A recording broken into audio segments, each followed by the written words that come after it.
চা খেতে চান।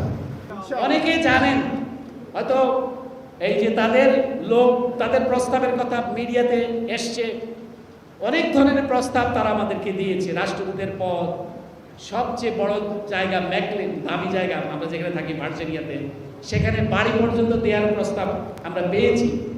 এবং এই শেখ হাসিনা যখন সর্বশেষ জাতিসংঘে গিয়েছে, হঠাৎ একটি টেলিফোন বেজে উঠল। আমি আননোন টেলিফোন, তারপর খুব বাচ্চা দেখে আমি ধরার পরে বলল আমি লেফটেন্যান্ট জেনারেল মুজিব না কি নাম বললো, ওই ওদের পূর্বপুরুষের নাম। তো বলল যে আমি মাননীয় প্রধানমন্ত্রীর সামরিক সচিব বলছি, মাননীয় প্রধানমন্ত্রী আপনার সঙ্গে এক কাপ চা খেতে চান।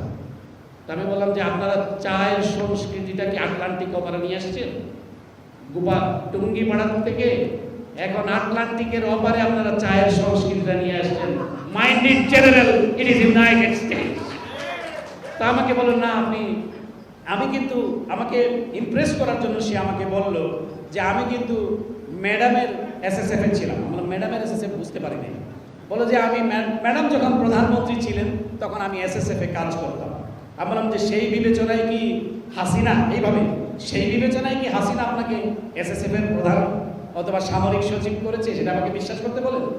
বললো আমি ভাই আপনার সঙ্গে আসলে তর্কে পারবো না, বুঝেন তো আমরা চাকরি করি, তো এই জন্য আপনি যদি একটা, আমি বললাম আমার যা কিছু সব কিন্তু পাবলিক, প্রাইভেট কিছু নেই।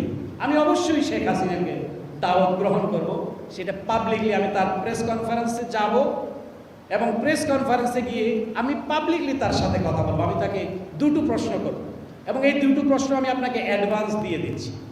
একটি প্রশ্ন হলো যে শেখ হাসিনা যে বাংলাদেশকে কবে তিনি একটি নির্দলীয় নিরপেক্ষ সরকারের কাছে ক্ষমতা হস্তান্তর করে মানুষের উপর থেকে এই জগদ্দল পাথরটি সরিয়ে নেবেন, সেটি আমার প্রথম প্রশ্ন। দ্বিতীয় প্রশ্নটি হচ্ছে যে তিনি কি কোনো shame অনুভব করেন, কোনো লজ্জা অনুভব করেন যে 700 মানুষকে খুন করে ক্ষমতায় আঁকড়ে থেকে ইউনাইটেড নেশনসে সরকারি টাকা খরচ করে পিকনিক করতে আসছেন, এতে কোনো লজ্জা অনুভব করেন কিনা? এই দুটি প্রশ্ন আমি তাকে তারপরে সে বলল, আমি বললাম যে আমাকে এখন একটা ব্রিফিংয়ে করতে হবে, ঢুকতে হবে। প্রশ্নটি করেই আমি ফোনটি রেখে দিয়েছি।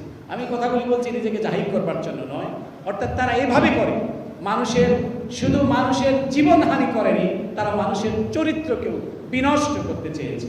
আল্লাহ রাব্বুল আলামিনের অশেষ রহমত যে আমরা সেটিকে লোককে সংবরণ করতে পেরেছি, কোনো লালসার কাছে নতি স্বীকার করিনি।